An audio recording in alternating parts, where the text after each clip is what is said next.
हमारा जो inner child है, वो हमारे बिलीफ को किस तरह से अफेक्ट कर रहा होता है। हमारे बिलीफ्स क्या हैं? हो क्या रहा है हमारे साथ? चलिए जानते हैं आज हम inner child and our beliefs.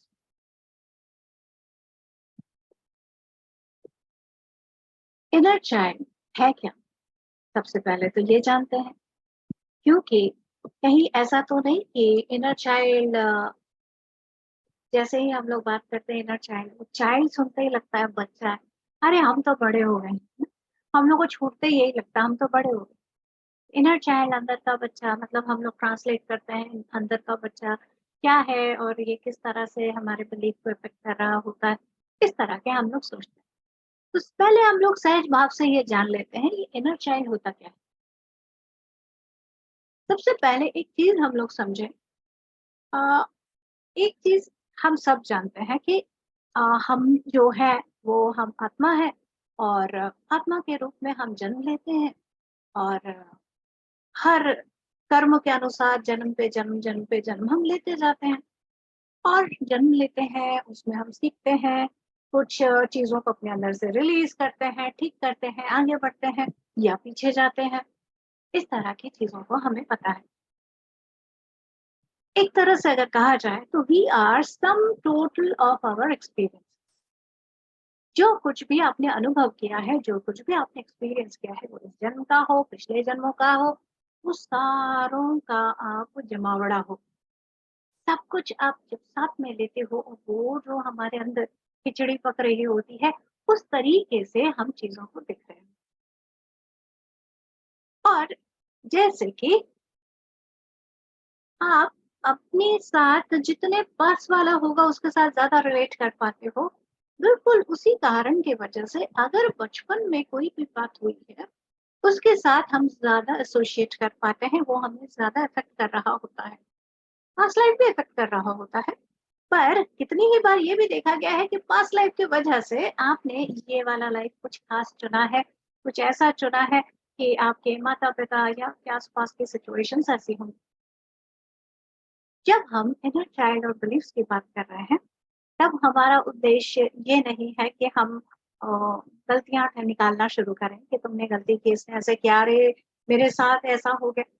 Point ये है कि जो आपके साथ हुआ, जो घटना घटी, उस घटना से आपके देखने के, जानने के, सोच के, बिलीफ के सिस्टम में क्या फर्क पड़ा और उसको क्या ठीक कर सकते हैं। पॉइंट हमारा ये है। अब यहाँ पर हमारा पॉइंट किसी को दोष देना नहीं है, पॉइंट है हम अपने अंदर क्या ठीक कर सकते हैं, ये मेन सुधार हम कर सकते हैं। तो सबसे पहले हम लोग ये जाने ये इनर चाइल्ड हो क्या है, होता क्या है, कर क्या रहा होता है, हमें इफेक्ट कैसे करता है, और हम क्या कुछ में कर रहे होते हैं। राइट। तो इनर चाइल्ड को हम जान रहे हैं कि वो हमारे अंदर का वो भाग है जो क्रिएटिव है, जिसमें कुछ करने की इच्छा होती है, चलो ये बनाते हैं, ये करते हैं। एंड स्पॉन्टेनियस, आपने जैसे ही कुछ बोला फट से आया, कुछ ही बात पे अचानक हंसी आ गई, किसी पर एकदम उत्तर सूझ गया। स्पॉन्टेनियस, ये हमारे अंदर का इनर चाइल्ड होता है। प्लेफुल एस्पेक्ट, मस्तीखोर, हम सारे एक्चुअल में हैं। जब हम लोग अपने आप को बड़ा करते हैं तो जैसे हम थोड़ा बोर बना लेते हैं अपने आप को, लेकिन जो हमारे अंदर का एक्चुअल इनर चाइल्ड है वो ऐसे ही मस्तीखोर है। जैसे मौका मिला नहीं मस्ती, और वो मस्ती के लिए कोई खास कंडीशन की जरूरत नहीं है, हम हर कंडीशन में खूब मस्ती कर सकते हैं। और वो क्या है हमारा, वो हमारा ट्रू सेल्फ, ट्रू नेचर है। एक्चुअल में हमारे अंदर का दिव्य स्वरूप है हमारा इनर चाइल्ड। आगे चले, हम इस इनर चाइल्ड के बारे में जो हम जान रहे हैं, इसकी जो खास बात है कि ये इनर चाइल्ड जो हम देख रहे हैं स्पॉन्टेनियस है, मस्तीखोर है, ट्रू नेचर है हमारा। पर ये इसी के साथ ही कैसा है, थोड़ा नाजुक है। जैसे बच्चों का आप देखते हो ना, नाजुक होते हैं। ये नाजुकपना जो है, ये कुछ हद तक हम लोग उसको चांद के साथ कंपेयर कर सकते हैं। चाँद के साथ ये नाज़ुकपना किस तरह से आई भाई? बताती हूँ। हम जब चाँद को देखते हैं, तो जैसे ही कोई मेटेओर उसके पास से जा रहा है, तो क्या होता है धड़ उसके ऊपर और चाँद के सरफेस को आपने देखा कि कैसे गड्ढे बन रखे हैं, क्रेटर्स हो रखे हैं। जबकि धरती पर ऐसा नहीं है, क्यों? धरती के बाहर एटमॉस्फेयर, वातावरण का जो कवर है, उसकी वजह से कोई भी मेटेओर अगर आता है, तो वो जल जाता है, वो सीधा जाके इफ़ेक्ट नहीं कर पाता। यही फ़र्क होता है हमारे बचपन और बड़े होने। कोई भी सिंपल सी बात भी एक बच्चे को किस तरह से चुभ जाएगी या किस तरह से अफ़ेक्ट कर जाएगी, ये बताना बड़ा मुश्किल है। इसकी वजह से बड़े डर के ना बैठे और जस्ट एक समझ ले कि वो चीज़ों को बिल्कुल उस चाँद की तरह सॉफ्टली उसको ले रहे होते हैं वल्नरेबल होने की वजह से। इफ़ेक्ट सीधा होता है। आमतौर पर ये इफ़ेक्ट 7 से 9 साल तक के बीच में माँ के गर्भ से लेकर, तो आप कहोगे माँ के गर्भ में क्या हुआ? माँ के गर्भ में जब बच्चा है, से माँ जब 1 साल तक का बच्चा है, ये टाइम में बच्चा अपने आप को माँ से अलग समझता ही नहीं। तो माँ अगर किसी बात पे हर्ट है, माँ को किसी बात पे दुःख हो रहा है, वो सारा बच्चा भी वैसा फ़ील करता है। मेरे खुद के साथ हो रखा है, मैं किसी बात पे बड़ी दुखी थी और मैं थोड़ा रो रही थी। बेटा मेरा साथ में बैठा छोटा-सा, उसने मुझे ऐसे देखा और ज़ोर से दहाड़े मार के रोने लग गया। मैं उसको देख के रोना भूल गई अपना और मैंने कहा गुस्से से मैंने कहा, "क्या यार तेरे चक्कर में मैं रो भी नहीं सकती।" बट क्या है कि मैं फ़ील कर रही थी जो मेरे अंदर पेन है, वो उस पेन को पूरा एक्सपीरियंस कर रहा था और उसके वजह से वो रो पड़ा। तो कैसे देखिए वो रिलेट करते हैं बच्चे। तो ये सारा कितने देर तक 7 से 9 साल तक बच्चों का ऐसे वो एटमॉस्फेयर का कवर नहीं होता है। हायर जो ऑरिक सिस्टम है वो नहीं बना होता है। इसी वजह से कोई भी बात आती है तो उनको सीधा चुभ जाते हैं। आगे चलें हम ज़रा जानें कैसे इफ़ेक्ट कर रहा है। तो ये जैसे हम जान रहे हैं इसी में जितने भी हमने लाइफ में इस तरह से एक्सपीरियंस किए चाइल्डहुड में, वो हम लोगों को हम जीवन के बारे में क्या बिलीव करेंगे, क्या सोचेंगे, क्या रवैया लेंगे, क्या हम लोगों की आधार रहेगी, वो काफ़ी हद तक इफ़ेक्ट कर रही होती है। अब ये बिलीव्स कैसे बन रहे होते हैं, चलिए देखते हैं। आप देख रहे हो कि कैसा बच्चा-सा हाथी है, पर इसके साथ थोड़ा सैड है, क्यों? उसका एक पैर जो है, बड़ी स्ट्रॉन्गली एक मोटे से जो चेन है उससे बंधा हुआ है खंबे के साथ। वो काफ़ी ज़ोर लगा रहा है पर वो उससे निकल नहीं पा रहा। बहुत जी-जान कोशिश कर रहा है ये कि मैं कैसे भी करके छूट जाऊँ, पर वो निकल नहीं पा रहा है क्योंकि चेन जो है वो मोटी है और जो हाथी है वो बच्चा है, वो छोटा है। अब आगे क्या हो रहा है?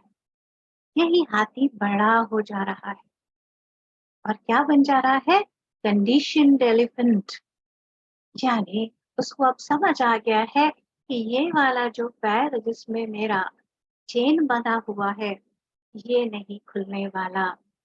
कितनी ही बार ऐसे भी देखा जाता है कि वो सिंपल एक रस्सी है, पता चल गया महावत को कि भाई अब ये हाथी जो है अब तो ये डोमेस्टिकेटेड हो गया है। इसके मन में ये बिलीफ उसके बैठ गया है कि भाई मैं तो अब नहीं निकल सकता। अब मैं नहीं निकल सकता, तो क्या होगा? एक सिंपल रस्सी उसके पैर के साथ बाँध दो और बड़ी इंटरेस्टिंग आप चीज़ नोट करोगे, वो बाकी के पैरों तीनों पैरों को हिलाएगा, डुलेगा, सब कुछ करेगा, पर जिस पैर में रस्सी बंधी है, उसको जैसे चेन वाली आदत है ना, उतनी सी ही वो हिसकाएगा। तो you are limited by the beliefs of your mind. तो माइंड में जो कंडीशनिंग हो गई, वो उसी हिसाब से लिमिटेड बन गया। अब इसी का एक आपको और कहानी सुनाती हूँ, मज़ेदार।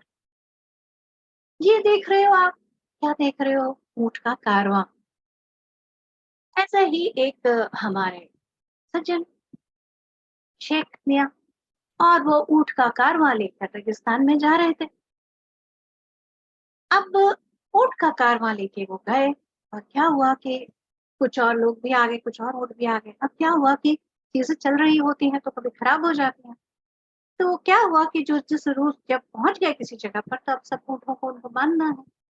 तो बांधने के लिए एक रस्सी कम बैठ गई। अब रात को सब रेस्ट कर रहे हैं, तो अगर नहीं बांधा तो ऊँट अगर रात में चला गया तो नहीं मिलेगा। तो क्या करें, बड़ा परेशान हो गई, क्या करूँ, बड़ा परेशान हो रहा है। तो वहाँ पे एक वाइज़ आदमी होता है, जब वो कारावान जा रहा है, उनमें सभी सारे लोग हैं, तो उसमें एक बहुत वाइज़ आदमी है। तो उनके पास जाके पूछते हैं कि क्या करूँ, बड़ा बताइए ज़रा, आप बुज़ुर्ग हैं, आपको काफ़ी एक्सपीरियंस है, आप थोड़ा बताइए कि ऐसे क्या करूँ मैं इनको? कहते क्या दिक्कत क्या है? वो रस्सी नहीं है उसको बाँधने के लिए खूँटे के साथ। तो कहते हैं कि ये बात तुम्हें पता है, ऊँट को नहीं पता। बेचारा बड़ा हैरान है। कहते जाके एक काम करो, ऊँट के साथ एक्टिंग करो कि उसको आप बाँध दो। ठीक है? उसने कहा भई वाइज़ आदमी अगर बोल रहा है तो मान लेता हूँ। गया उसने अच्छे से उसको बाँध दिया। बाँध दिया और उसके बाद अगले दिन सुबह हो गई। सुबह बड़ा डर के वो उठ रहा है। ऊँट मिलेगा ना? हाँ, बिल्कुल जैसा बाँधा हुआ बाकी ऊँट जैसे बैठे हुए हैं, बिल्कुल वो भी वैसा ही बैठा हुआ। वाह! ये तो बड़ा खुश हो गया, अरे वाह! ये तो युक्ति मेरी काम आ गई। फिर उसने कहा चलो भैया बहुत हो गया, अब ज़रा चलते हैं। तो चलते हैं तो उसने क्या किया, सभी ऊँटों को जिनकी-जिनकी रस्सियाँ बनी थी सबको खोल दिया और हाँकने लग गया। अब जिस ऊँट का था उसको भी हाँकने लग गया। अब वो उठे ना, बिल्कुल वैसे का वैसा बैठा, उसको मार रहा है, ये कर रहा है। ऑल्दो थोड़ा बुरा लग रहा है, पर वो उठ ही नहीं रहा। फिर परेशान है, ये यार कल मैं डर रहा था ये भाग ना जाए, आज ये उठने को तैयार नहीं है, ये तो बड़ी दिक्कत हो गई। फिर पहुँचा वो वाइज़ मैन के पास, ये तो उठ ही नहीं रहा, मैं क्या करूँ? तो उन्होंने पूछा कल आपने रस्सी बाँधी थी? हाँ, हाँ, बिल्कुल वैसे एक्टिंग की थी। आज खोला था? रस्सी है ही नहीं तो क्या खोलूँ? आपको पता है, ऊँट को नहीं पता। जाके रस्सी खोलिए। वो गए और उन्होंने रस्सी खोल दी, एक्टिंग की, और जैसे ही वो एक्टिंग की, क्या हुआ? ऊँट फटाफट धूल-झाड़ कर खड़ा हो गया। क्यों भई ऐसे कैसे हो गया? क्योंकि ऊँट बोल रहा है, पर मैं तो बँधा हुआ हूँ, है ना? कौन बँधा हुआ है? सोच बँधी हुई है। ये है हमारा बिलीफ सिस्टम। इस तरह के बिलीफ से हम जैसे देख रहे हैं, बिल्कुल ऐसे ही हम भी बनते हैं। अब मैं आपको एक और साइंस का प्रोजेक्ट बताती हूँ, जो साइकोलॉजी के ऊपर बेस्ड है, जिसको हम ऑपरेंट कंडीशनिंग कहते हैं। ऑपरेंट कंडीशनिंग जो है, ये हमारे हम लोग भी करते हैं, ह्यूमन्स में भी होता है, उसको हम लोग डोमेस्टिकेशन कहते हैं। तो मैं आपको उस इस एक्सपेरिमेंट का बताती हूँ कि वो क्या हो रहा है उस ऑपरेंट कंडीशनिंग वाले एक्सपेरिमेंट में, जो मंकीज के साथ था है। तो उनमें क्या हुआ कि आप सबको पता है, हम सबको पता है कि जो मंकी है, उनको वो केला बहुत पसंद है। जो बंदर है उनको केला बहुत पसंद है, वैसे सारे फ्रूट्स ही पसंद है, पर केले को वो बड़े मजे से खा रहे होते हैं। अब क्या हुआ कि इसको थोड़ा एक्सपेरिमेंट करने के लिए क्या किया गया कि कुछ एक बंदर और उनके बच्चों को भी साथ में लेकर उनको एक जगह पर, जो लैब है आप वो समझ सकते हो, वहां पे उनको बंद कर दिया। एक्सपेरिमेंट कर रहे हैं उन पर, करना नहीं चाहिए, इनह्यूमन है, पर कर रहे हैं सीखने के लिए। तो अब उनको बंद किया और बंद करने के बाद क्या किया, उनके सामने एक ऐसे ही बास्केट में केला रखा। अब जैसे ही केला रखा, अब हम समझ सकते हैं क्या करेंगे, सारे बंदर उसके ऊपर भागेंगे कि भैया मुझे केला खाना। अब जैसे ही कोई बंदर केला खाने के लिए आगे बढ़े, तो बाकी सभी उसको और बाकी सभी बंदरों को, उनके साथ चिप्स लगा हुआ था, उनको करंट पास करा जाए। जैसे ही करंट पास करे, वो सारे ऐसे दर दर दर दर। पहले तो बेचारे सारे बड़े परेशान, ये क्या हो रहा है, ये अचानक से करंट क्यों लग रहा है। लेकिन उन्होंने एक चीज ऑब्जर्व किया कि जैसे ही वो केले की तरफ बढ़ते हैं या केला पकड़ने के लिए हाथ बढ़ाते हैं, वो सबको करंट लग रहा है। जब इन्होंने ऐसा करना शुरू किया, देखना शुरू किया, तो जैसे ही कोई, अब जैसे बच्चा है उसको तो है कि भैया केला खाना है, वो हाथ बढ़ाएगा, तुरंत बाकी सारे चीखना, पूरे जोर से चीखना शुरू करेंगे, मत जा मत जा मत जा, रुक जा। बाकी सब बोलेंगे, बाकी वो भी सहम जाएगा। कुछ एक दिखेंगे, जैसे ही भैया कोई जाने लगेगा, भाई छुप भी जा रहे हैं कि ना बाबा, अभी जैसे केले की तरफ बढ़ेंगे नहीं कि भैया अभी करंट लगने वाला है। और आगे क्या होता है, ये बच्चे भी सीख रहे हैं, क्योंकि हर बार में बहुत ज्यादा सभी उसको, जो जा रहा है उसको भी सभी पीट रहे हैं कि भाई तेरे वजह से हमें भी करंट लगने वाला है। तो यहाँ क्या हो गया कि जो बंदर थे बड़े, बच्चे, सबने ये सीखा। और ये एक्सपेरिमेंट को थोड़ा लंबा खींचा गया देखने के लिए कि नेक्स्ट जनरेशन में क्या जाता है। कुछ दिनों बाद ये करंट लगाना बंद कर दिया गया, पर ऐसा हो गया कि वो बास्केट केले का जैसे ही रखा जाए, सारे भाग जाए, सारे छुप जाए कि भैया इसके पास भी मत जाना, नहीं तो करंट लगेगा। उसी में एक बार नए बंदर को भेजा गया। और नया बंदर तो बड़ा, आपको पता है, वो बड़े खुश होकर वो केले की तरफ बड़ा होगा, और बाकी सारे उस पर टूट पड़े। बिल्कुल नहीं, तेरे वजह से हम सबको करंट खाना पड़ेगा।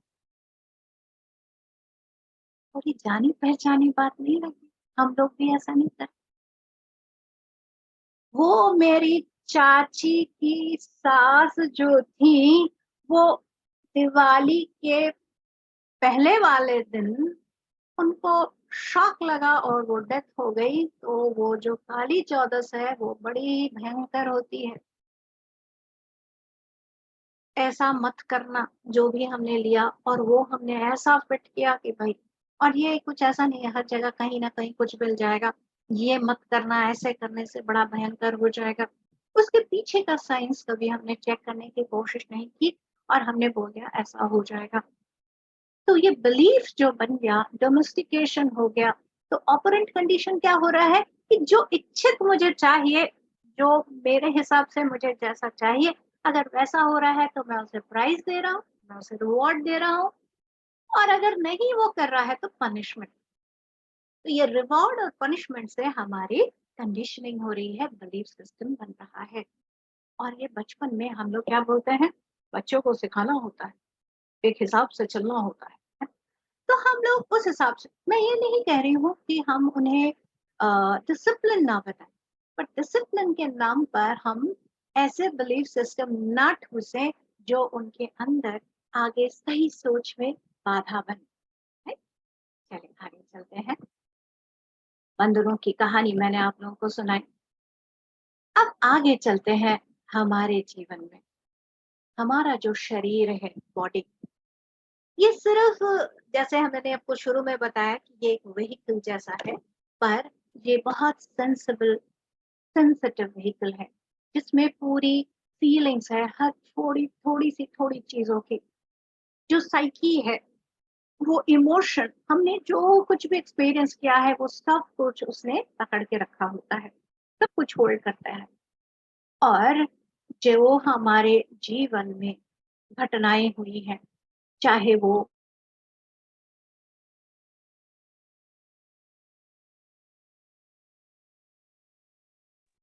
सोशल कंडीशनिंग हुई है, परिवार में पेरेंट ने कुछ कहा हो, सोसाइटी ने कुछ कहा हो, या कुछ जीवन में कुछ हादसा हो गया हो, ये सारे हमें इफेक्ट कर रहे होते हैं।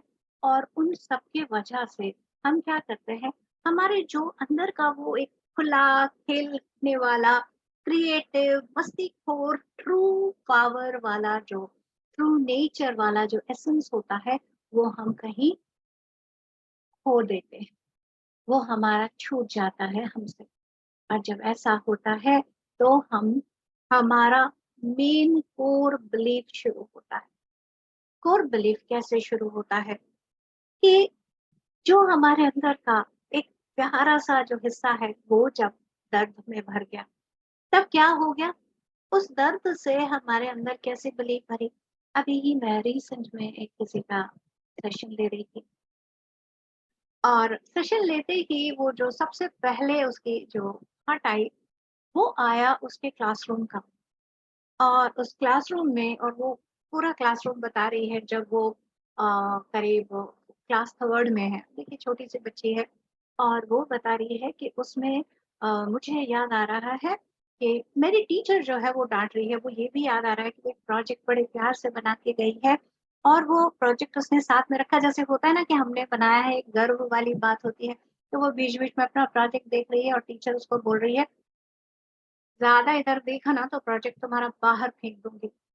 तो उसके अंदर हो रहा है कि ये इतना क्यों मुझे डाँट रही है, मैं तो अपना काम कर रही हूँ।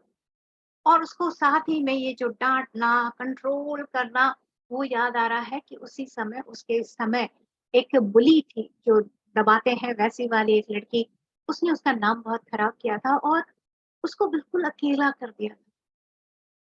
ऐसी घटना की वजह से उसका अपने ऊपर कॉन्फिडेंस, उसको जो टीचर ने बोला, जो बुली ने बोला, वो उसके ऊपर इतना इफ़ेक्ट हुआ, अंदर गुस्से से वो भर गई है।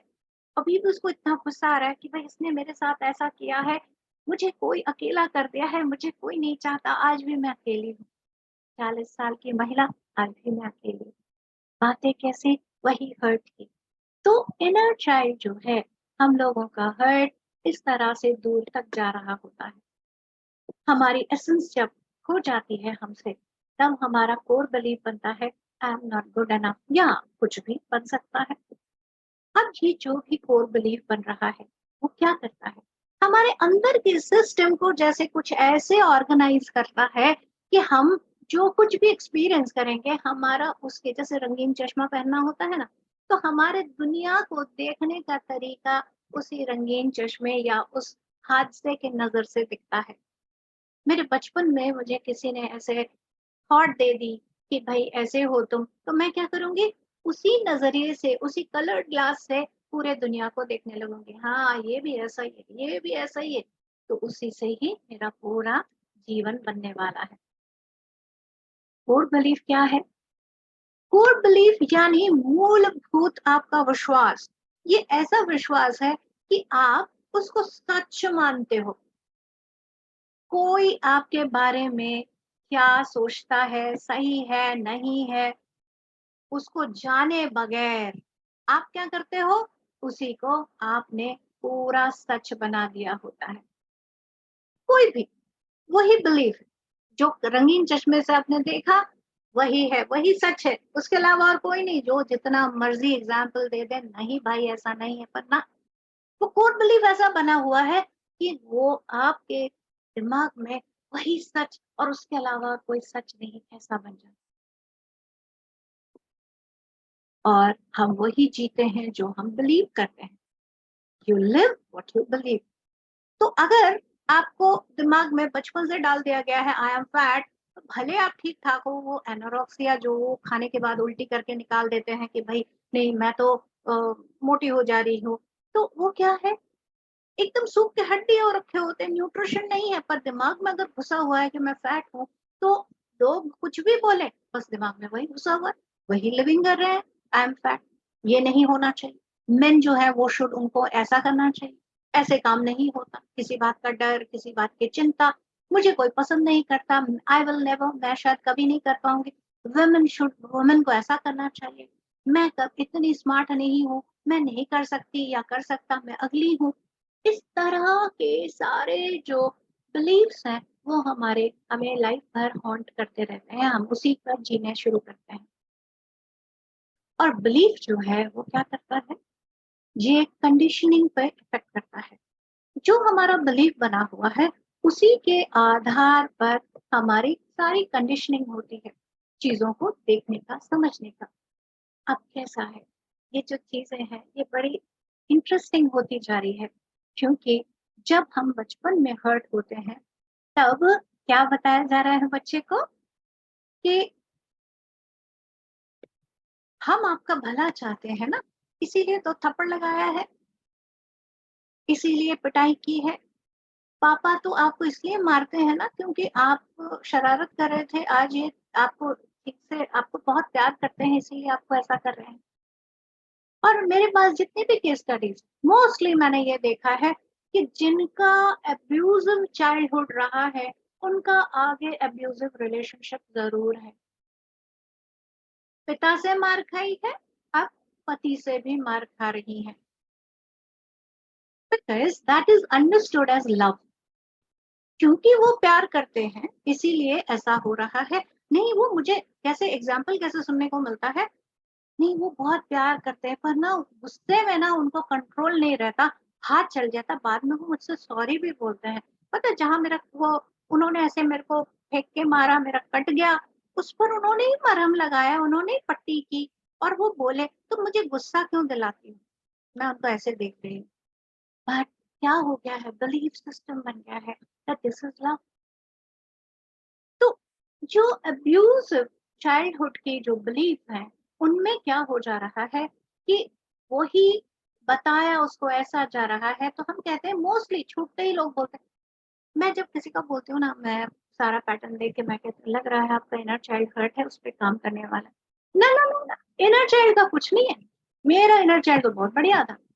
सब मुझे बड़ा मानते थे, सब कुछ अच्छा होता था। मेरा पास्ट लाइफ का ही कुछ होगा।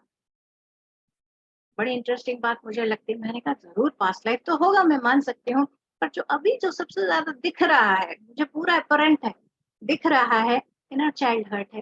पर हम लोग कई बार उसको मानने को तैयार नहीं होते, क्योंकि हम लोगों को लगता है यही प्यार है और ये हमें विश्वास दिलाया जाता है। और इसी की वजह से हम लोग क्या करते हैं, हमारा माइंड जो है, वो हमारे हैप्पीनेस के लिए कंडीशंस बनाने लग जाता है कि ये क्या बताया गया है, बच्चे जो भी करो, तुम्हें जो भी करना है, तुम्हारा नाम होना चाहिए। क्या महिला मुझे बता रही है वो केस में, मैंने नहीं पढ़ाई की, मेरे पति जो है वो एमबीए हैं, मेरा जीवन सार्थक हो जाएगा जब मेरा बेटा एमबीए कम से कम बन जाए। है, तो बनना ही चाहिए, तभी मैं सफल हूँ।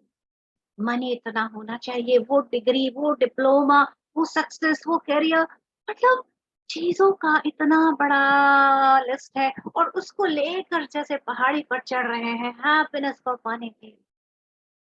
खुशी कहाँ है, खुशी इसी वक्त पे है, पर हम बहुत सारी कंडीशन लिए चल रहे हैं।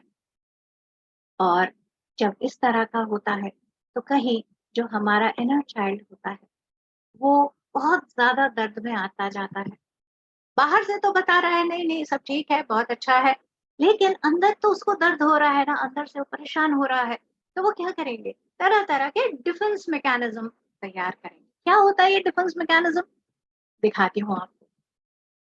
देख रहे हो आप, मुंह बना के आप लोगों ने, ये जो हम लोग छोटे छोटे बच्चों का देख रहे हैं, हम बड़ों का भी देखते हैं।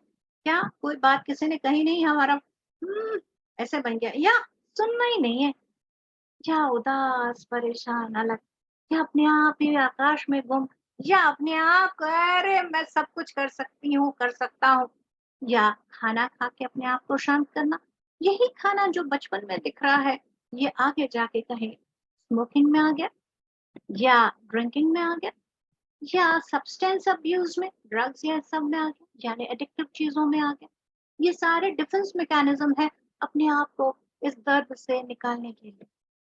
और ये जो अनहील्ड चाइल्डहुड के हमारे ट्रॉमास हैं, वो हमें कैसे अफेक्ट कर रहे हैं, आप देख रहे हो क्या हो रहा है। फिक्सिंग अदर्स, दिक्कत कहाँ है, इधर।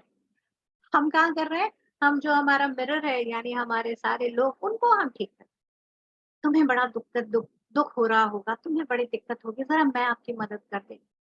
पीपल प्लीजिंग, सबको शांत खुश रखते हुए चलना।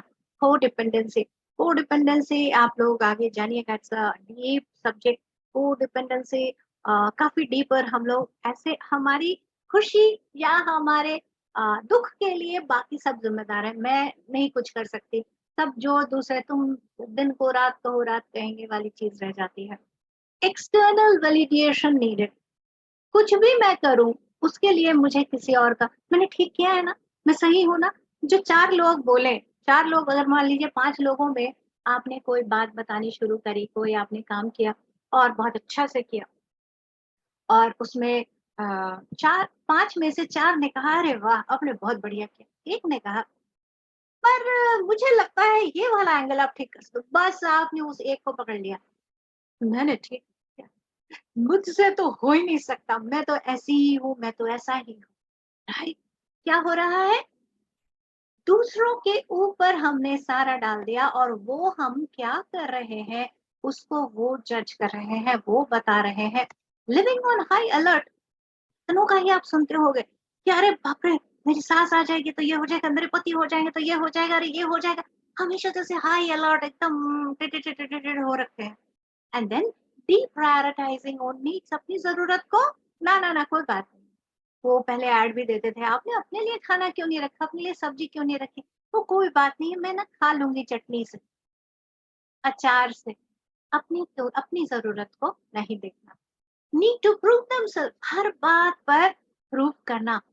हाँ, मैंने सही किया, मैंने जो किया वो सही किया है। अपनी जस्टिफिकेशन देना। देन टॉलरेट्स अब्यूसिव बिहेवियर, अगर कोई गलत बिहेव कर रहा है, उसको भी चुपचाप सहते जाना। एंड देन नार्सिसिस्ट पार्टनर्स को चुनना कि वैसे ही लोग लाइफ में आए जो आपको और सताएं। देन डर, कोई मुझे अकेला छोड़ देगा। And then difficulty setting boundaries, आप देख रहे हो कैसे प्यार से अपने पति को गोद में लेकर वो खिला रही हैं जैसे उनके लिए, तो अपने लिए नहीं दूसरों के लिए। डिफिकल्टी सेटिंग बाउंड्रीज, इतने तक ना, उसके बियॉन्ड भी, कोई अपना कोई पर्सनल स्पेस नहीं। ऐसे में यहाँ पर क्या बता रही हैं हमारी एलिस मिलर, वो ये बता रही हैं कि जो भी प्रॉब्लम्स हैं उनको हम लोग वो एक्सपीरियंस के ज़रिए जब आई है, तो हम लोग उसको सिर्फ़ बातों से या डायरेक्ट एक्सपीरियंस लेने से ठीक नहीं कर सकते। जो बचपन का डर है, सैडनेस है, एंगर है, उसको रीलिव करके हम लोग उसको रिलीज़ कर सकते हैं। तो तरीका क्या है? रीलिविंग, यानी उसके ज़रिए जाते हुए उसे पूरी तरह से रिलीज़ करना, तब जाके हम रिलीव होते हैं बॉडी एंड माइंड से। और क्या चाहिए? पूरी तरह से अपने जो इनर चाइल्ड है, जो ट्रू नेचर है, उसको एम्ब्रेस करना है। तो ये जो यहाँ एम्ब्रेसिंग वाली बात है, उस एम्ब्रेसिंग वाली बात में मैं आप लोगों को ज़िक्र करना चाहूँगी, जो मूवी है हमारा भाग मिल्खा भाग, अगर आपने देखा है, हम लोगों ने जब इनर चाइल्ड का ट्रेनिंग लिया, उसके बाद हम लोगों को मैंडेटरी था कि हम जाके ज़रूर देखें। तो वो मूवी में हम देखते हैं कि जैसे मिल्खा सिंह जो है, उसके साथ चाइल्डहुड में बहुत ज़्यादा ट्रॉमा हुआ है, बहुत ज़्यादा। और जो उसका ट्रेनर है, वो उसको एनकरेज करने के लिए बोलता है, "भाग मिल्खा।" और जैसे ही बोलता है, "भाग मिल्खा भाग", जैसे उसके पैर में जंजीर पड़ जाती है और उसका जो रेस है, वो भाग भी नहीं पाता। Because that was the word, वो वर्ड उसके कौन-सी मूवी? ये भाग मिल्खा भाग। वंडरफुल मूवी, मिल्खा सिंह जी के ऊपर है, वो अब रहे नहीं। बड़ी सुंदर मूवी बनी है उनकी। तो जब वो क्या है, वो सीन क्या है, उसको कैसे याद आ रहा है कि ये पार्टीशन का समय है और बहुत मार-काट चल रही है, और पिता को पता है कि वो जो सारे हैं, जो उनके पूरे कुनबे हैं, उनको मार दिया गया है और वो बेटे को वो बचाना चाहते हैं। तो बोल रहे हैं, "भाग मिल्खा भाग, पीछे मुड़ के ना वेखी।" पीछे मुड़ के मत देखना, तो भाग जा, क्योंकि उसको पता है, वो देख लिया उसने कि उधर से आ रहा है, वो मुझे काट देगा, उसका पैर फँस गया है और वो नहीं खुद भाग पा रहे हैं।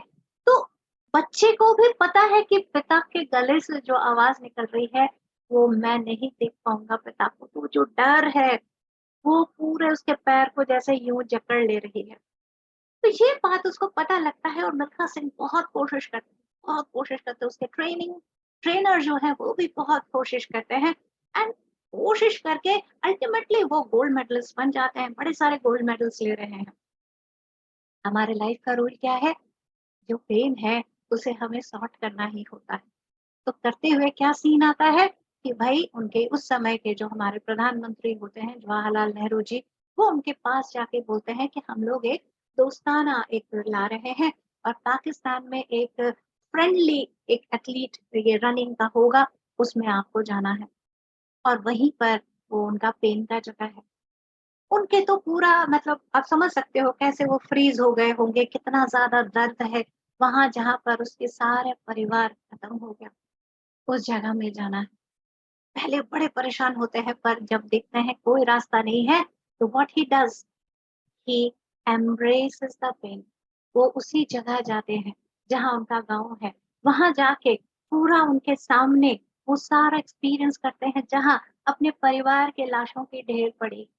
पूरा एक्सपीरियंस करते हैं, रोते हैं, दुखी होते हैं। पर उसके बाद क्या होता है? वो जो हर्ट इनर चाइल्ड है उसको वो कहीं वापस पा लेते हैं, रीलिव करके रिलीव करते हैं। और हमें पता है कि उस वाले रेस में उनको फ्लाइंग सिख का उपाधि मिला। जो उनके ओपोनेंट बस थोड़ा-सा ही दूर होते थे, वो वे बैक पीछे रह गए और वो इतने आगे चले गए। इतने आगे और साथ में लास्ट में the scene was so beautiful कि वो भाग रहे हैं और उनके साथ वो बचपन का उनका सेल्फ भाग रहा है। That is embracing the inner child. Very beautiful movie. तो कैसे हम अपने इनर चाइल्ड को जब एम्ब्रेस कर लेते हैं, उसे पा लेते हैं, तब जो हम सोच रहे हैं हम कर सकते हैं, उससे वे बियॉन्ड हम निकल जाते हैं।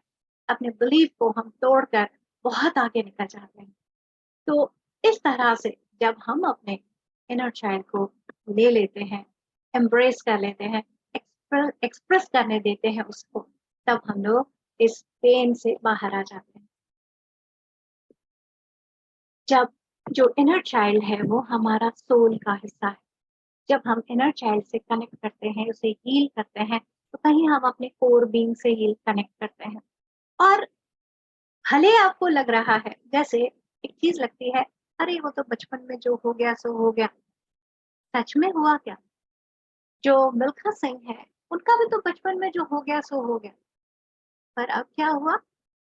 है वो गोल्ड मेडलिस्ट, लेकिन वो फ्लाइंग सिख बन गए, सारे लिमिटेशन के बियॉन्ड आ गए।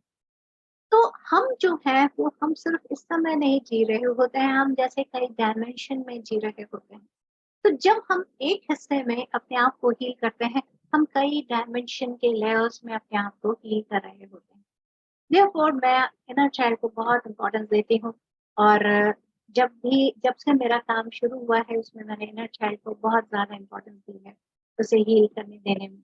मैंने अपने लिए देखा कि जब मैंने अपने इनर चाइल्ड हर्ट हील किया, तो मेरा जो सोल वर्क था वो इमीडिएटली स्टार्ट हो गया मेरे घर में लैंड होने से पहले।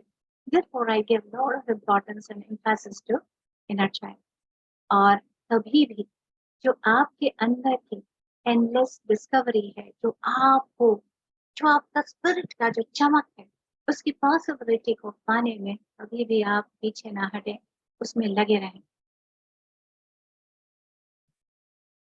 हमारा जो अंदर का जो कोर है, उसमें से प्योर लाइट, प्रेम और पावर निकलता है।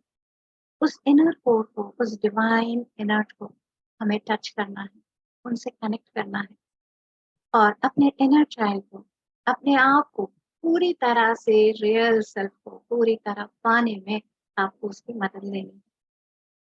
तभी आप सही मायने में अपने ट्रू पावर में आ पाओ। और जब ऐसा होगे, तब वो सुंदरता, वो ब्यूटी अपने आप में अनूठी हो। बहुत बहुत धन्यवाद।